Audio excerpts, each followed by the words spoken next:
A cherry forest.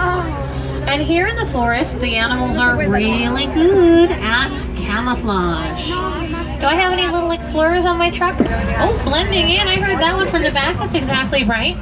The animals here, they blend in with their surroundings. So we are going to use our eagle eyes, see if we can find any animals that might be using their natural coloring to try and hide deep within the bushes or in between the trees. If you look on your right, you can see the okapi trying to... caballo. Una cebra, un caballo. Now the okapi have kind of zebra-looking stripes on their hind legs, but they're actually the closest known relative of the giraffe. They share some similar features, like the same long, prehensile tongue. The okapi were not discovered by the Western world until 1901. Now that is good camouflage. Like many animals here in the forest, they use camouflage as their first and sometimes only line of defense against predators. Now on our left we have a watering hole, good place for animals to gather. If you look up on your right, you can see two different species of antelope. All the way at the top, that tawny-colored antelope is a greater kudu. Female kudu, we know that because she doesn't have any horns. And then a little closer to us, this chestnut-colored antelope is the bongo. Their numbers are falling as quickly as the trees as deforestation takes over their natural habitat. And speaking of endangered species, look on your left, that is a black rhino. Un rinoceronte. Now the black rhino weighs about 3,000 pounds. And it can run up to 35 miles per hour. Un Bambi, hay un Bambi. That's pretty fast for an animal with no natural Hay dos predators. Bambi. Its only predators no los grabo. are human. In fact, the black rhino have been poached so extensively for their horns that there are less than 5,000 left in the entire world. We're going to leave the forest now and go to the river. Safi River to be exact. And here in Safi River we are looking for the Nile Hippopotamus. Now hippos like to spend most of their day in the water. And they can stay underwater for about 8 minutes at a time. So while we look for hippos today, remember, we might be looking for shadows in the water. Or even an ear or an eye peeking up above. Hippos will usually come up on the riverbanks at night El water. to 150 pounds of vegetation every evening. You can see the shadow of the hippo in the water there. Hipopótamo. If you look to your left as we pull up further, you can see a couple of hippos just peeking out there. If you have a whole group of hippos together, it's called a bloat. A bloat of hippos. Go ahead and take your seat for me, Princess. The large gray birds on the island are the pink-backed pelicans. They get their name from a pink coloration that appears during mating season. And they are very social birds. They like to nest in large groups. During nesting, both the females and the males are going to help take care of the eggs. If you look on your left, looks like we have a few hippos out of the water enjoying this cooler weather. Just make sure you stay seated to take a look, ladies. Go ahead, take your seats for me. Siéntense, por favor. Gracias. You might have noticed a reddish coloration. It's not sunburn, it's actually their sweat. They sweat red. Now we're going to cross Mamba Bridge. As we do, take a look down to your left. See if you can figure out what mamba means in Swahili. Mamba means crocodile. And these are the Nile crocodiles. When you see them with their mouths open, they're not smiling at you. They're actually helping to regulate their body temperature. Here on the reserve, we have several different ecosystems. We are about to explore the Grasslands, also known as the Savannah. And out on the Savannah, we are looking for herd animals.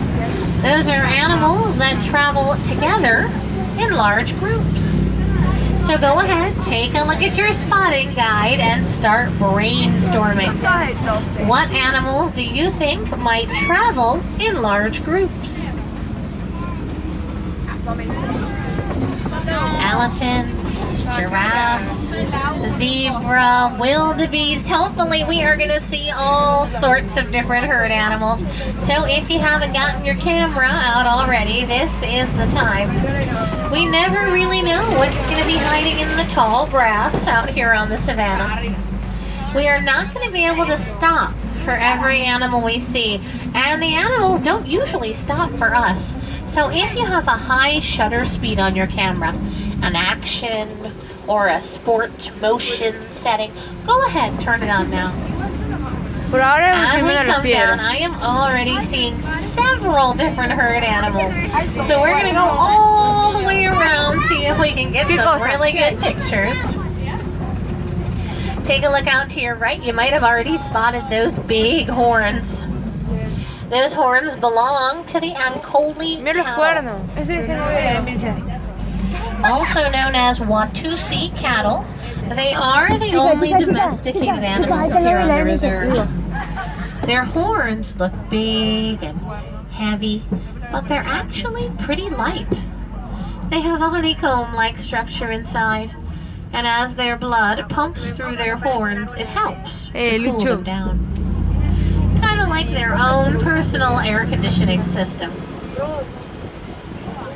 If you look on your left, you might be able to see a pack of African wild dogs. Looks like they're hanging out under the tree there. Also known as painted dogs. These are Africa's most successful hunters. 90% of their hunts end successfully.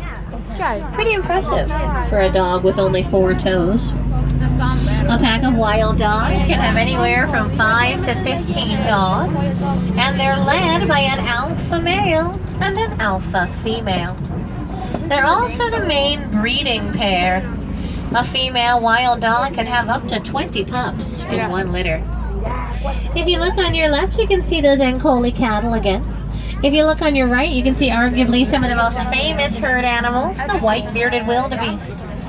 Over 1.5 million wildebeest will migrate 500 to 1,000 miles and it refers to the low bleating sound they make.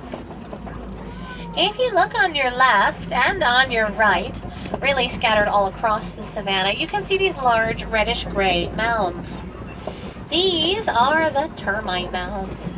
They're made of dirt, termite spit, and excrement. And they stay out in the sun for days. As we come up on our left, we are going to try and catch a glimpse of the world's tallest living land animal. When you think Maasai, you think messy. We are now headed over into Monkey Point. Anyone know what we're looking for at Monkey Point? Monkeys, that's right. Specifically, we're looking for mandrills. Mandrills are going to be small and brown with red and blue markings all around their face and backside. So keep your eyes on the left for me and start looking for mandrills. If we get a chance to see the alpha male, we'll know it's him. He'll be the largest and the brightest. Oh, no, we're going to look for small and brown on the left, but before I see large. That is an African elephant. Probably a male elephant since he's standing all by himself. Male elephants tend to be solitary creatures.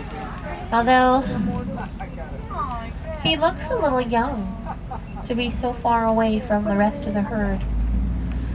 Maybe just an independent calf that wandered off. We'll just head right up here. See, are going to stay with mom for about 15 years.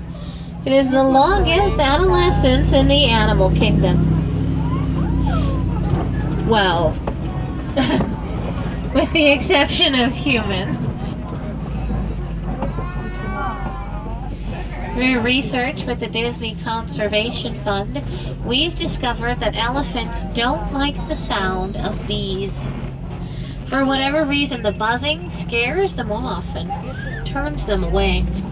So we've been Pinche working with hueva, me farmers. enfo- Now the white rhino get their name from the Afrikaans word wide, which means wide, and refers to their wide. And looks like there's a cheetah walking around back there. Where is? Cheetah also have non-retractable claws and protects his cubs. Lions are inactive up to 20 hours out of the day. Means they spend most of their day sleeping and resting. They're most active at night. That's when the females go out hunting. If you look to your right, you can see those rhinos again. You can also see some zebra back there, as unique as human fingerprints. Zebras look pretty docile, but they have a hind leg kick strong enough to break an attacking lion's jaw. You can see a male lion sleeping on the lower rocks there. We know that's a male lion because he has that big